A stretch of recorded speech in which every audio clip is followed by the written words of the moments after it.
It's that time of year again, the depths of a bleak midwinter, when traditionally every hard-working family and fun-loving Brit starts to think, where shall we go on our holidays this year? Half term is upon us. Where would you have been going? Only you can forget about all of that in COVID Britain. After cancelling Christmas, now the government and its compliance media are telling us our holidays are on hold. The trouble is, nobody in government seems to know what the hell is going on. I understand why people want to make plans now, but we're just going to have to be a little bit, a bit more patient. It's illegal to leave your home to go on holiday. It's illegal to do that in the UK or around the world. It looks like Matt Hancock didn't get the memo. He's booked a trip to Cornwall. But the question again is, should we be booking it right now? You have. Well, I have.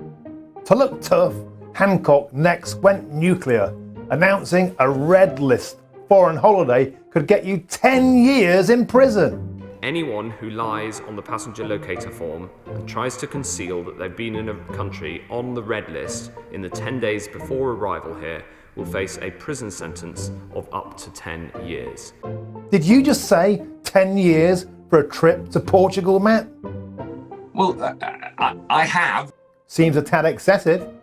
Well, Yes, as Lord Sumption pointed out, that's more porridge than you get for a firearms offence. But the British public would never back such heavy-handed authoritarian measures, would they? With crushing predictability, a highly dubious YouGov poll claimed 51% of Brits thought 10 years chokey for taking a foreign holiday was about right. 13% wanted even stricter punishment. Like what? Hanging? The electric chair? A rectal probe? Who are these control freaks? Finally, an adult came into the room in the form of Charles Walker, MP. Are you really seriously suggesting, Secretary of State, that we've got enough prison capacity to start locking up 19-year-old silly kids for 10 years? What a stupid thing to say. I mean, a really stupid thing to say that demeans his office and his position around the cabinet table. Can somebody please put guys like Mr. Walker in charge now, and a few more like him, before we all lose our collective minds? Back in the old days of democracy, laws were proposed, debated and passed as an act of Parliament. But under the Coronavirus Act, they have the power to make up serious offences on the hoof. But if we can't go abroad, what about a staycation? Well, that's about as clear as mud too. Over on the Visit Britain website, they're banging on about Britain Unlocked. What the fuck's all that about? Unlocked? We're all locked up. Visit Britain? I can't even visit my fucking mum. We've got the vaccine. What are we waiting for? Enough is enough. Sage is totally out of control. They're trying to reach the unobtainable utopia of zero COVID. It's time for the politicians to take back control. We elected them, not Sage. Sage can get stuffed.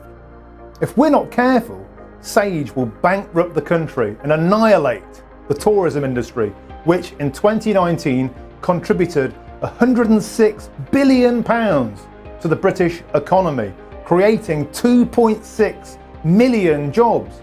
That's 3 Birminghams. Sage scientists have gone rogue, telling the media we are going to be locked down all summer. Boris, if you allow this, you will kill those jobs forever. They're gone. The government must wake up now before it decimates our seaside towns, our cathedral cities and our national parks, our cherished national heritage. Budget airlines are in grave danger of going bust, meaning we will go back to the 1950s when foreign travel was only for the richest. Make no mistake, all of this will disproportionately hammer the working classes. Who can afford to take a week off before, pay for a holiday and then stay at home or in a quarantine hotel for 2 weeks after? Answer. Fat cats. like Piers Flaming Morgan.